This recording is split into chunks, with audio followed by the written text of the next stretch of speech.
This is a TalkStation original podcast. On this week's episode of the Paperboys podcast, JJ and I talked to former East Carteret and NC State star Levar Fisher about his playing days and life after football. It all starts right now on the Paperboys podcast.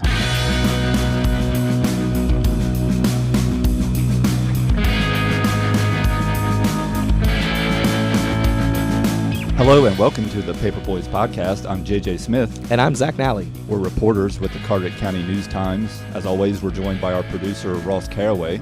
And this week, we are joined by one of the greatest athletes to come out of Carteret County, former East Carteret and NC State football standout, Levar Fisher. Thanks for being with us. Hey, man. Appreciate you guys having me. Levar, you stepped on the East Carteret campus in 1994. Do you have any recollection of your height and weight at that time?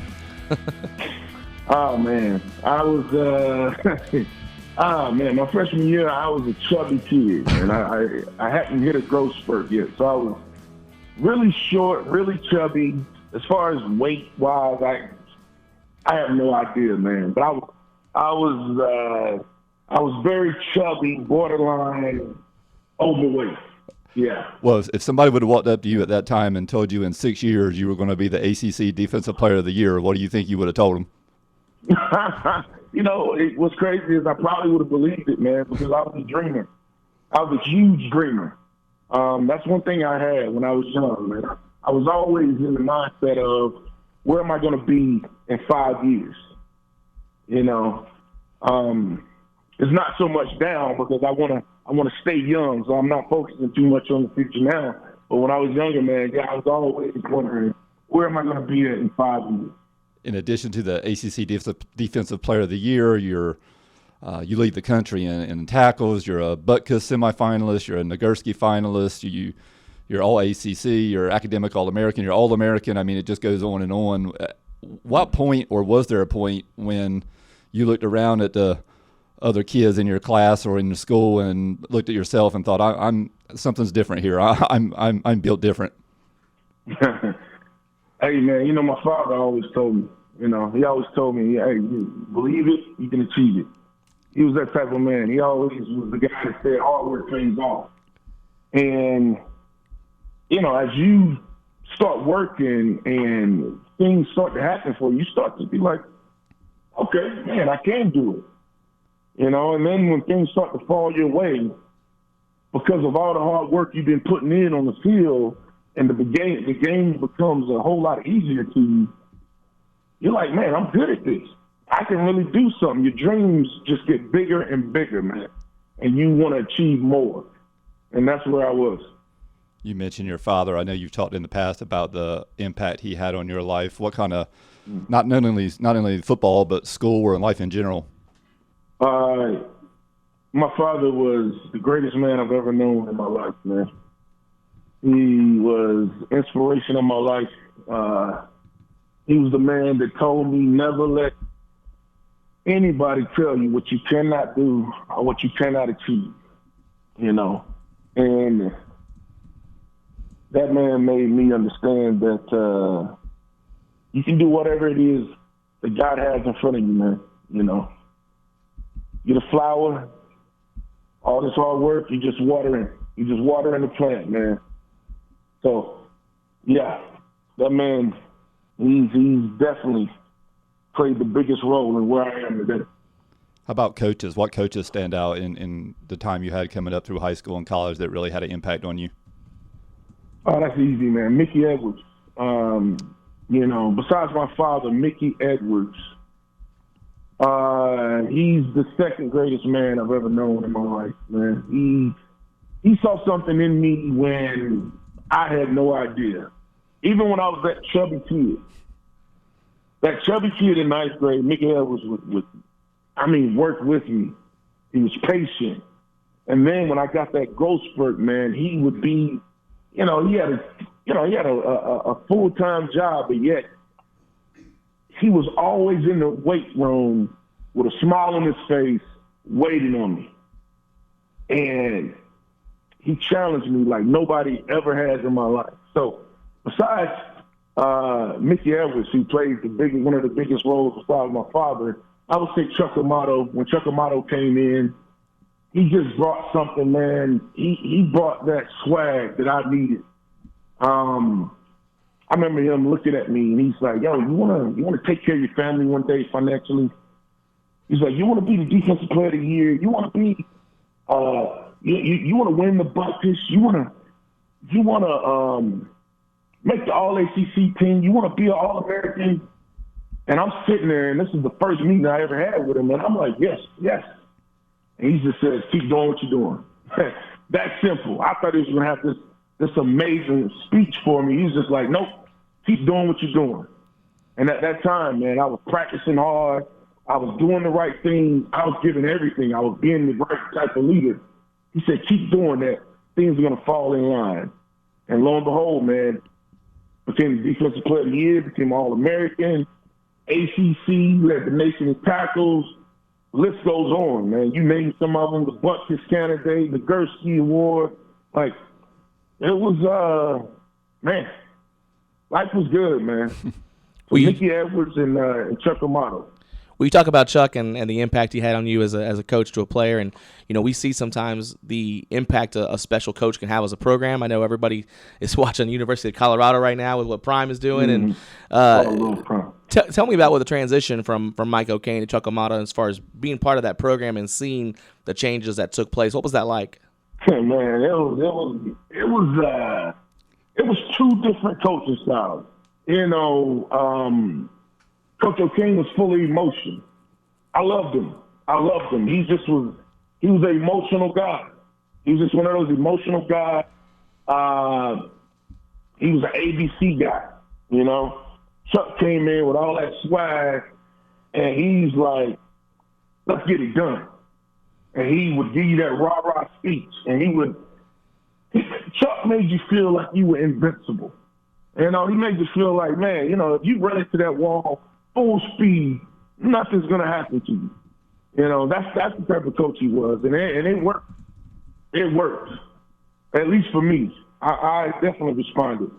A lot of other guys didn't.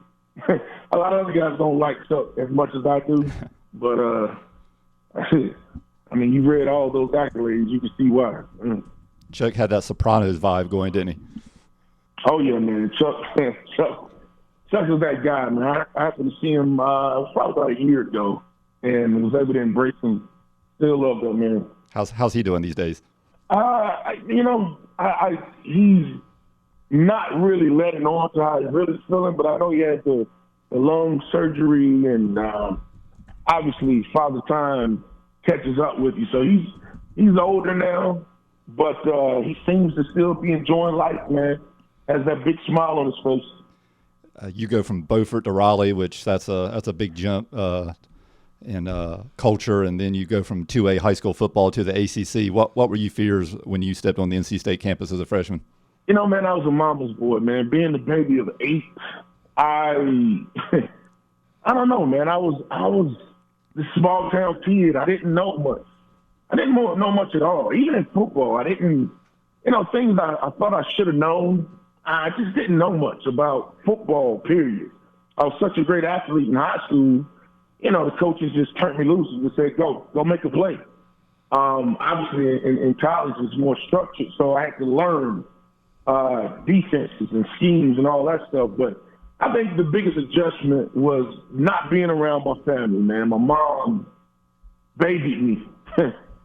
Family coddled me. It was, I had to learn. And it's a shame to say, man, but I had to go watch everybody else as they wash clothes, because I had never washed clothes in my life. My mom did everything for me. I never knew how to wash clothes. I didn't know how to fold. So I would go around to guys' rooms, and I'm following guys just to figure out how to do things, man. So it was a little nerve-wracking when it comes to that type of thing. But man, just being away from being away from a small town and being coddled, all that changed. Who was seriously recruiting you your senior year, and what ultimately made you pick NC State? Well, you had Carolina, but they didn't. I I don't know. They just said, "Oh, you can come in and be fullback." When Mac Brown was there, he wanted me as linebacker, and my dad loved Mac Brown. I was there. If Mac Brown wouldn't have left, I probably would have went to North Carolina at the time.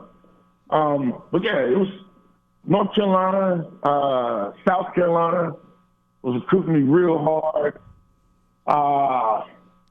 At one point, obviously ECU was, Duke, but I think some of the biggest names was Georgia showed some interest, and I don't know, Florida State kind of gave up on me because I didn't get my SAT score the first time, and they just gave up on me. But yeah, so I got recruited by a lot of teams, mostly in state. Is it wild to see you? Is it wild for you to see Mac back at Carolina? You know, man, it's almost like a perfect fit, man. It's the perfect fit for him. And I love to see him. I love to see what he's doing because he's a good coach. He's a real good coach, and he hires the young. Like, I don't know if you're paying attention to it, but he hires the young and these up and coming new coaches, and he lets them understand the players because he knows he's older and he can't really understand the players now. He can't really communicate the way other guys can, and he's hiring the right people. So I kind of like that for him. Levar, you talked about what it was like to go from East Carteret to NC State on the life side of things, but I'm curious about the football side. I mean, to go from high school football to college football at any level is tough, but to go from 2A high school football to Division I, that had to be difficult, and I'm just curious what that transition was like for you on the football side of things. You know, man, to be honest, it wasn't that hard for me because I didn't know how good I was. So I came in just focusing on controlling what I can control. You know, I'm going to work hard. I'm going to do my job. And that's all I was thinking. Like, me and Mickey Edwards had that talk about, hey, man, just do your job and do what you can do. Control what you can control.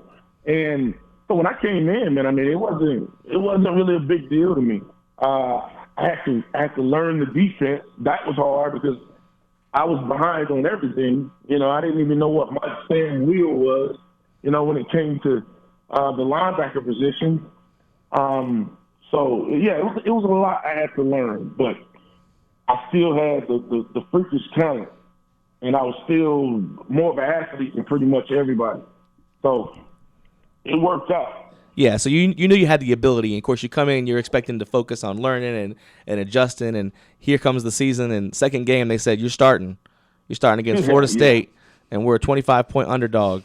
I know you had to be nervous coming into that game. Man, that was an out-of-body experience, bro. I've watched these games a ton, and then to get thrown out there, to be honest, bro, I still don't remember the game. It's such a shock. Like, it was an out-of-body experience, man. And I played very well. Like, I did my job. But I don't usually I can remember every play. Like, if I look at film right now from any game, I can look at that film and I could tell exactly what I was thinking.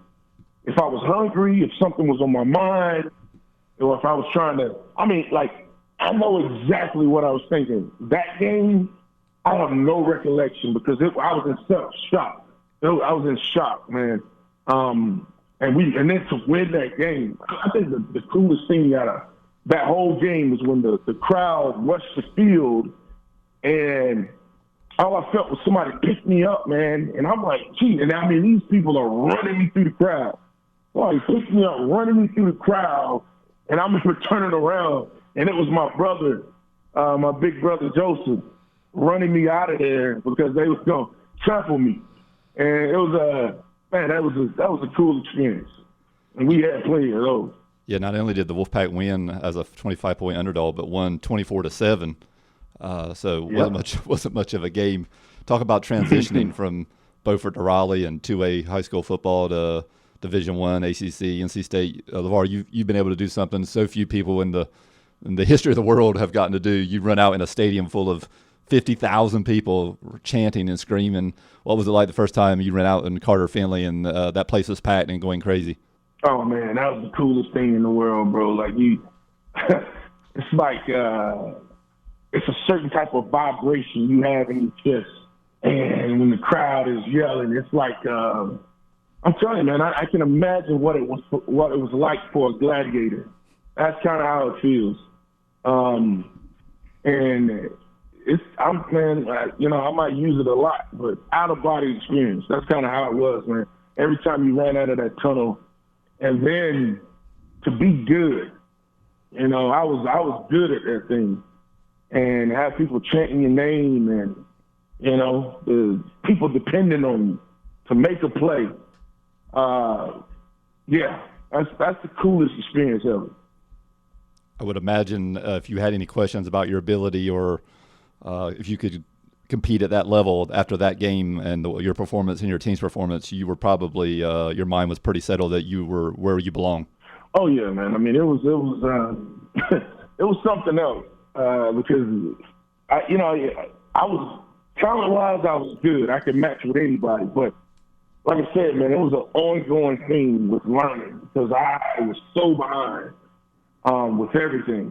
And I think the older I got, from freshman to senior year, it was like night and day because I learned how to play the position. So, yeah, it was amazing. It's one thing to come in and start like you did. It's another to become one of the best players in the conference. And I know those last 2 years, that's where a lot of those accolades came from. And you just kind of exploded and became this massive player. And meanwhile, the team itself, experiencing some pretty incredible comeback victories and some heartbreaking losses. What are some memories that stick out from you in those last couple of years? I think one of the most heartbreaking things, and I think also it was a learning experience for Chuck Amato, is when we were playing Maryland, and I think we were up. We were probably up 27-3 or something like that. And I remember we got in the locker room for halftime, and Chuck Amato was eating a Gatorade bar, and he did something that he probably would never do again in his life. And he says to the team, "Oh man, I can finally relax. You guys are not making me pull my hair out. I can finally relax." And man, Maryland came back and beat the brakes off of us, bro. I don't think we scored that half, that second half. And they came back and beat us probably, I don't know the score. It probably was more like 30-something to the 27. That was one of the worst experiences I ever had. But I think that's the one that stands out. But yeah, it was a lot of highs and lows in college. Yeah, Zach mentioned the comeback wins and the heartbreaking losses. Just junior year alone, I'll rattle off some of these scores.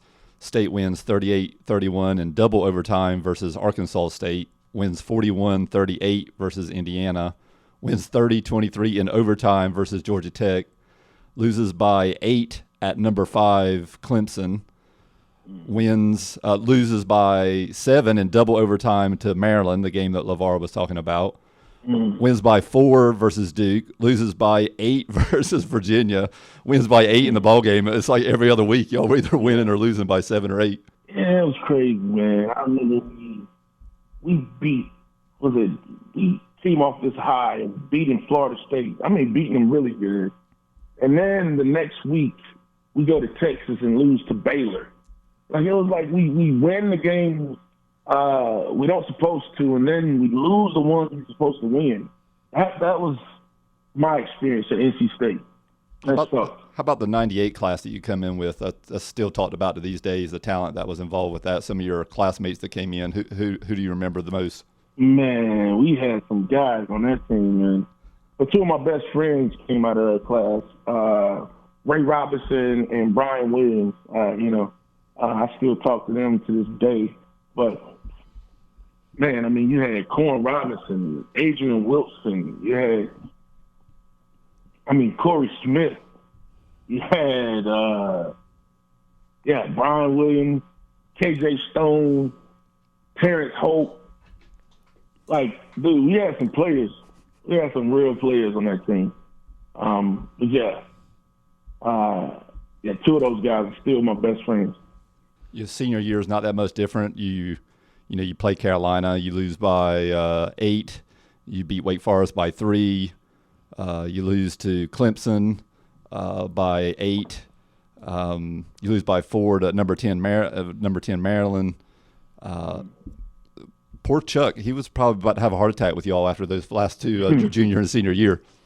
Yeah, man. Chuck, he did what he could, but I mean, we were recruiting. I don't know what happened, man. Chuck, he was stuck on recruiting Florida, and he spent so much time recruiting in Florida and in Texas that he let guys slip through the cracks right here in North Carolina. So, man, those recruiting classes that came in when I was there, like, it wasn't that good. Just wasn't that good. And at least a couple of years that the last 2 years when Chuck came, the classes were not that good. We should have been so much better.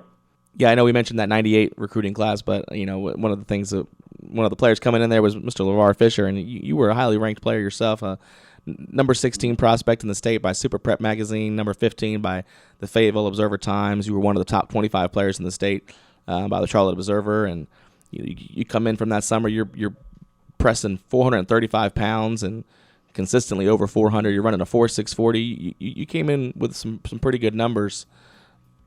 Was there an excitement about that recruiting class when you came in amongst yourselves? Well, I felt like, because all I heard was, oh, man, these guys are blue chippers, and these guys are this and that. And they were, like, highly recruited guys. I mean, more highly recruited than I was. And day one, when I came in and we were running, we were doing our workouts for we had to pass the test, our workout test. And I saw real quick that I was the best one, when it came to linebackers.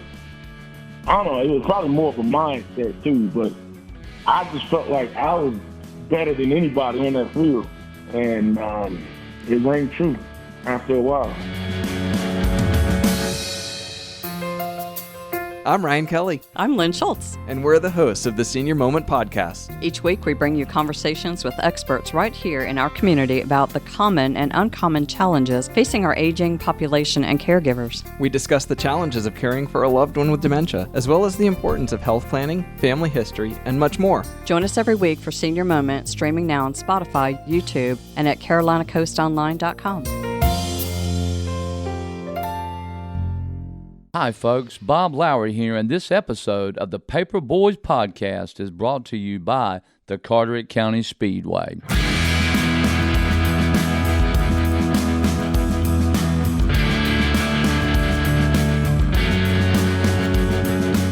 Let's talk a little East Carteret High School football. It was you're like the rest of us. You're getting older, so we'll see how much you can remember about them old days. Your junior year, you all start 6-0 in non-conference, and then went 1-4 in conference. Do you remember the excitement around the team as that winning streak started, and then the disappointment as the conference started, and y'all didn't continue that? What I remember is it was so irritating, man, because My whole life was winning or you're losing, and I put in so much hard work, man. In the summers, I'm working my butt off, and we are 6-0. And I remember we had one of those storms come in, like one of these, like we have every year. A storm came in, and I remember we were practicing, and the sun was coming out. And we had a lot of guys that were surfers. Because of the storm, I guess the waves came in, and there was a lot of guys wanting to go surf that were on the team. And keep in mind, we're 6-0, and coach is like, "Hey, man, we got to get to practice." I think we had to practice on a Saturday, and half the team showed up to practice, bro. Half the team showed up to practice. A lot of guys went to the beach. We couldn't bounce back from that. Once you see the lack of dedication, I think it just ripped a hole in the team. And it showed because You just read it out, man. We went 1-4. Like, didn't even make the playoffs, bro. I was sick to my stomach, and I was mad. I was just mad at everybody. And that's when it just became to me apparent that I have to be good, man. I have to be good enough to carry these guys. I have to be. And I remember that junior off season, man, I worked my butt off, bro. I was like, I gotta be good enough. But, you know, I found out my senior year that I don't care how good you are, you can't be 11 against it can't be 11 against 1. You need everybody to show up.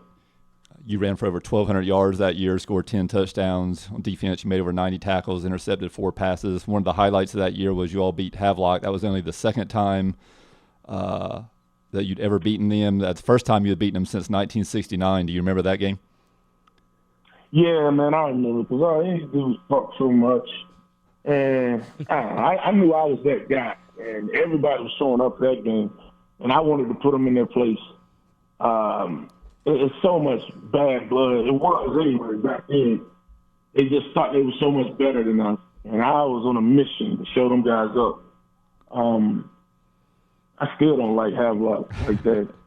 So it was one of those times, man, where I just wanted to show them up, bro, put them in their place. And it was a good game. It was a real good game.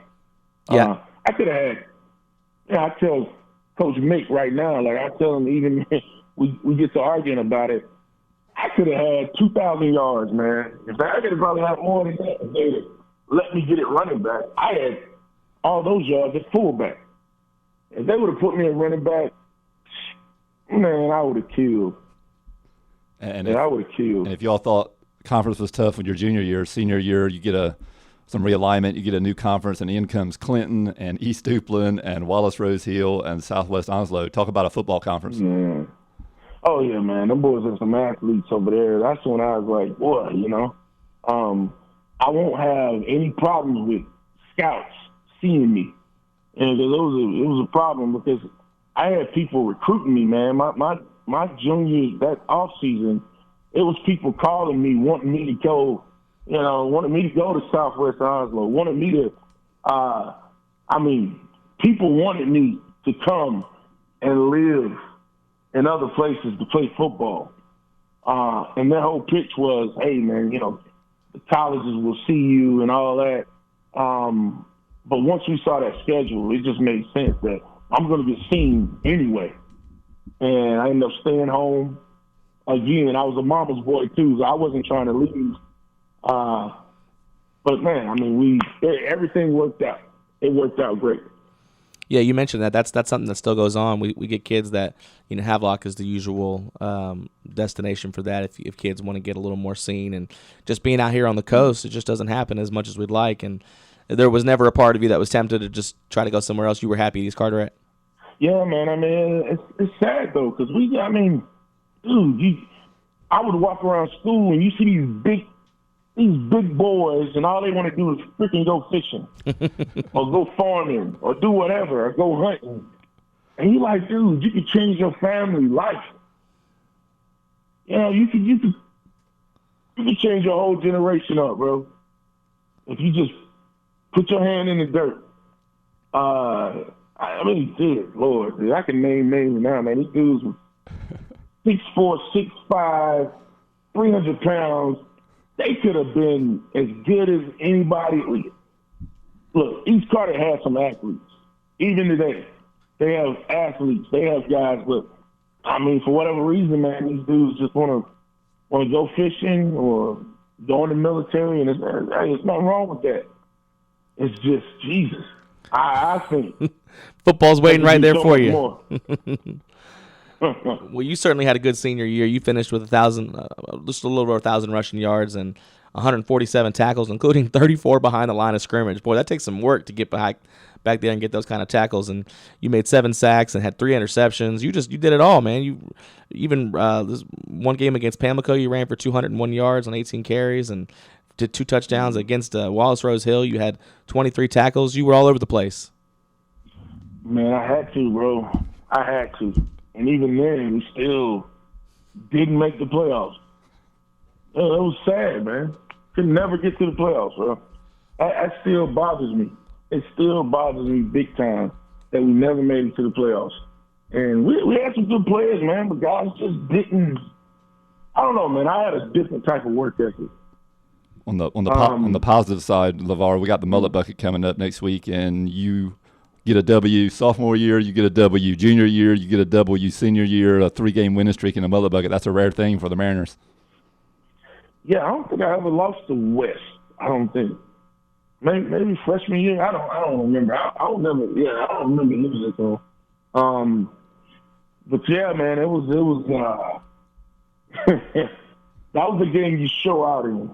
You know, all that talking all year, and you put up or shut up that game. And I always showed out in that game. I loved it. Some of my biggest hits in my high school career came from that game. I also got hit pretty hard in that game too. So, but yeah, it was always fun, man, hosting that trophy. Senior year, you all were up 34-7. You end up holding on just 34-27. Do you recall the comeback that West made and how you almost lost that one? Which year was that? Your senior year.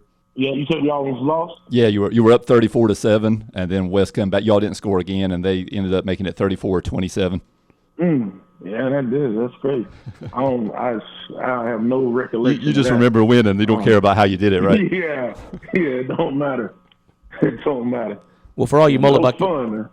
For all you mullet bucket fans, that was quite a run there from 95 to 98. That's 4 straight East wins, and then another 4 straight East wins from 2004 to 2007. Those were the longest runs East Carteret has had in the mullet bucket. That's 8 out of 13 mullet buckets. We don't see that anymore these days, but it's pretty good. It's a good time to be a Mariner. Yeah, man. I wish it was something I could do, man, to excite these parents, to get their kids out. Let them go, man. Let them get out there on that field. Let them have fun with this game. Let them change the generation. We got so many athletes down there. And there's so many scholarships available. I mean, kids can go to college for free. But everybody, for whatever reason, they think they want to play basketball. Man, look, if you're not 6'6" and jumping out of the planet, basketball is not for you. It's just not. Plus, it's only 5. You know, I mean, you got 5 guys that are going to be on that court. I think they give 8 scholarships, 8 scholarship players on the team or something like that. I mean, man, and football, bro, it's what is it? 75 scholarships. The odds are huge that if you are a great athlete, you put in some work,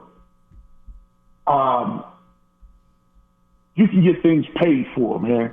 You can get your school, your education paid for. And, I wish I could tell every family that down on our end and make football big. Levar, tell us about draft night. It's the second round, the 49th pick, Arizona Cardinals on the clock. Do you recall that evening? Oh, man, it was awesome, bro. Like, it was, I don't know. And for my ego, it was, I don't know. I was ego tripping that night, though, because I wanted to be first round so bad. But the greatest thing, man, is just me and my father were sitting there. We're just sitting there watching the draft. My other family members were down the street at my sister's house watching the draft, and it was just me and my old man. And my mom would come in every now and then, bring us food or whatever. And it just happened to probably be, and I'm guaranteeing, man, if you go on record, that probably was the longest draft ever. I'm dead serious. It probably was the longest draft ever that night. And that sucked, man, because I didn't get drafted. It started early in the day, and I didn't get drafted till later that night. It sucked. But me and my old man were sitting there, man, and when the Arizona Cardinals called me, it was life-changing, man. It was I didn't know where Arizona was. Like I didn't know what I was looking into. I didn't know what I was getting myself into. I just knew that it was a beautiful place, and they are giving me a lot of money, and my family has changed forever. That's the only thing I can think about, man. And me and my old man just sat there and we hugged and embraced. And I don't know if that was the greatest night of my life, but it was a great night, man. I was able to go down the street and embrace my brothers and sisters that were down there, and it was emotional. It was real, man, because I was leaving, I was leaving home, and it wasn't no coming back from there. You're a grown man, you got grown man problems there, and but it was a blessed day, man. I was blessed. Second year in the league, you're 24 years old. You start 15 of the 16 games. You have 59 tackles. It looks like you're probably going to have a kind of pro career compared to the college career you had, and then the knee injuries start. Tell us about your pro career and how that went for you. Yeah, man, that was tough, bro, because I go into the league. They wanted me to bulk up. So, I played wheel linebacker, which is weak side linebacker my whole life. In college, I played weak side, inside, and that's pretty much it. I mean, but I could do all of them. But when I got in the NFL, the linebacker Raynock Thompson, he was supposed to move to Sam, strong side linebacker, but he couldn't put on weight. So since he couldn't put on weight, they wanted me to put on the weight and be the strong side linebacker. So I ended up putting on an extra, 15, 20 pounds, man. I mean, at NC State, I was probably 235 soaking wet. And when I got to the NFL, they wanted me to put on that weight. And I ended up getting up to maybe 250. Yeah, I got up to 250. My body couldn't handle it. My knees couldn't handle it. And my body just started breaking down. Man. I gained it too fast. And that was probably the worst decision I ever made in my life, gaining that weight. Because it shortened my career big time. And instead of having memories of just having fun, I have a lot of memories of just being in the ice tubs and being on the rehab table. And yeah, man, it wasn't, the NFL wasn't a pleasant experience, overall. There was some good times now, don't get me wrong. But yeah, overall, it wasn't a pleasurable experience. You like every player that enters the league, probably thinks you're going to carve out a 10, 12-year deal, and it's a couple of years in, and you're out, you're in your mid-20s, and you got your whole life ahead of you. Do you look at yourself in the mirror and what do I do now? Oh, man, bro, that's the biggest challenge of your life, because you are, I'm thinking, hey, man, I'm going to play 10, 15 years. I was always in control of my destiny. I'm going to do this, A, B, and C. This is what I'm going to do. And, boy, when injuries hit you, that alters everything. So, I was, put in a situation where, I'm only getting, 4 or 5 years out of this deal. And now I'm trying to figure this thing out. And I'm pouting, and I'm mad at the world, and I'm mad at God, and I'm mad at I was throwing a tantrum, man. I couldn't believe it. Me in control of everything. Now I have no control. It's what have you done for me lately in that league? And being injured, man, I couldn't do anything to help anybody. And that was the biggest transition of my life, trying to transition to a world without football. Yeah, that right there is one of the biggest things for NFL players. And I wish they had some kind of some kind of transition package for guys, you know, to get these guys on their feet. Because they don't have anything like that. And don't get me wrong, NFL is set up great. You know, a lot of things, they're set up to help the players, but mentally transitioning guys, they need something in place, man.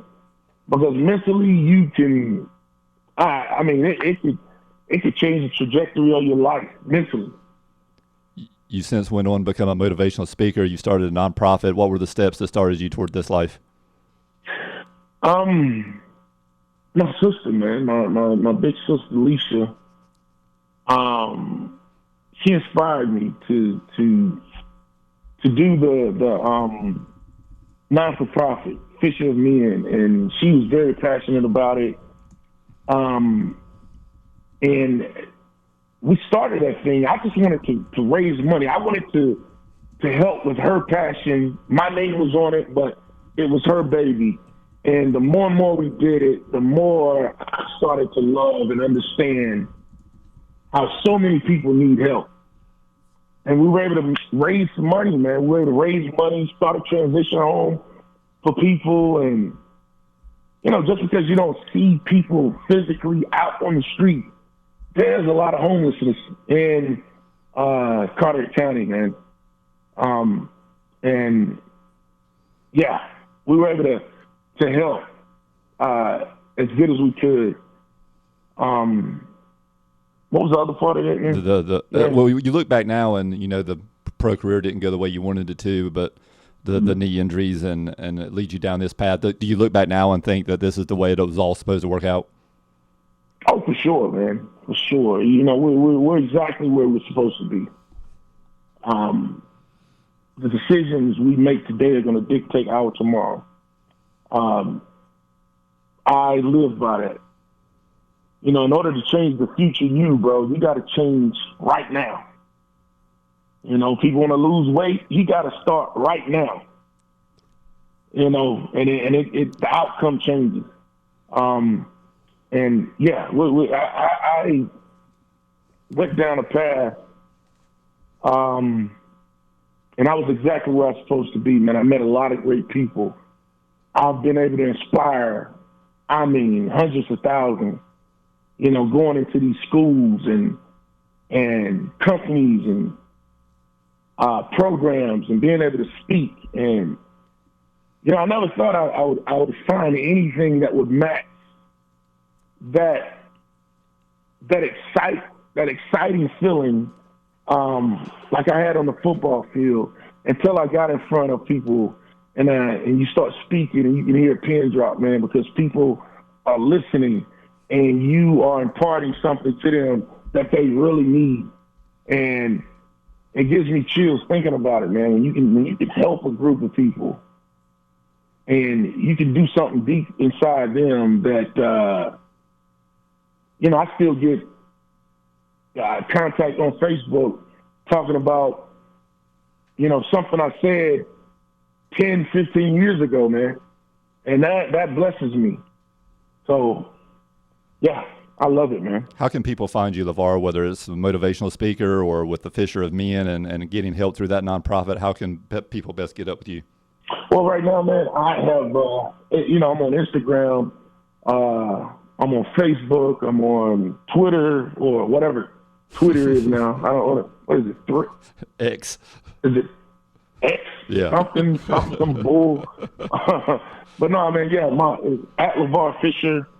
I did have my website stuff and all that, but through the years, man, I've been actually transitioning myself. I started training guys. Like I was training several NFL guys, getting them ready for the draft. I've been training a lot of high school guys, getting them ready for college. I've been helping out where I can, man. And now I'm ready to get back to speaking because my parents died like 20 days apart in 2015.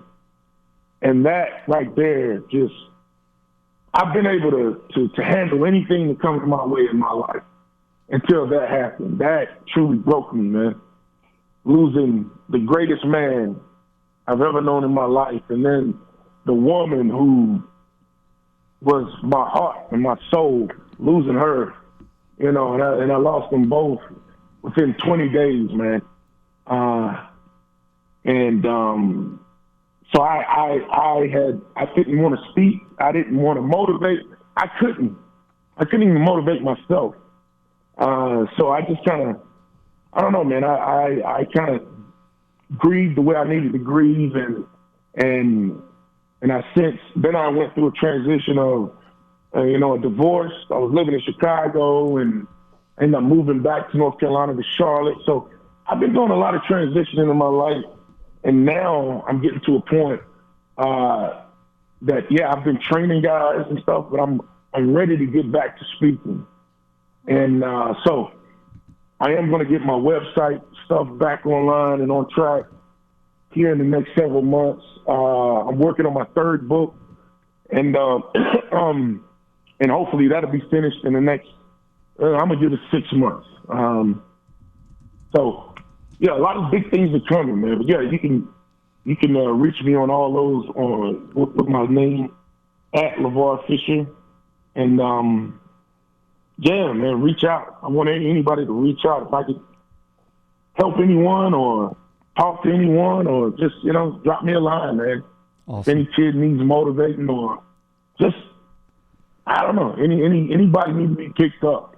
I'm all for it, man. Well, I love talking. Well, when your third book comes out, we'll have you back on, and we just want to thank you, Levar, for joining us today.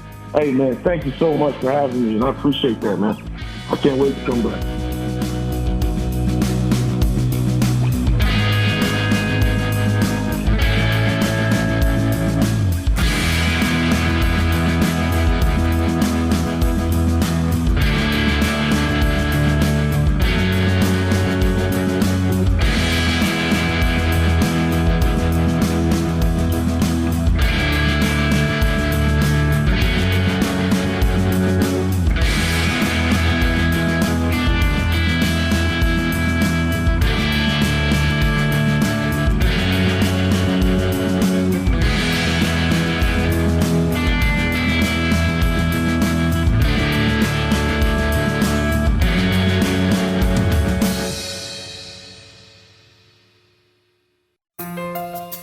I'm Ryan Kelly, I'm Lynn Schultz. and we're the hosts of the Senior Moment Podcast. Each week, we bring you conversations with experts right here in our community about the common and uncommon challenges facing our aging population and caregivers. We discuss the challenges of caring for a loved one with dementia, as well as the importance of health planning, family history, and much more. Join us every week for Senior Moment, streaming now on Spotify, YouTube, and at CarolinaCoastonline.com.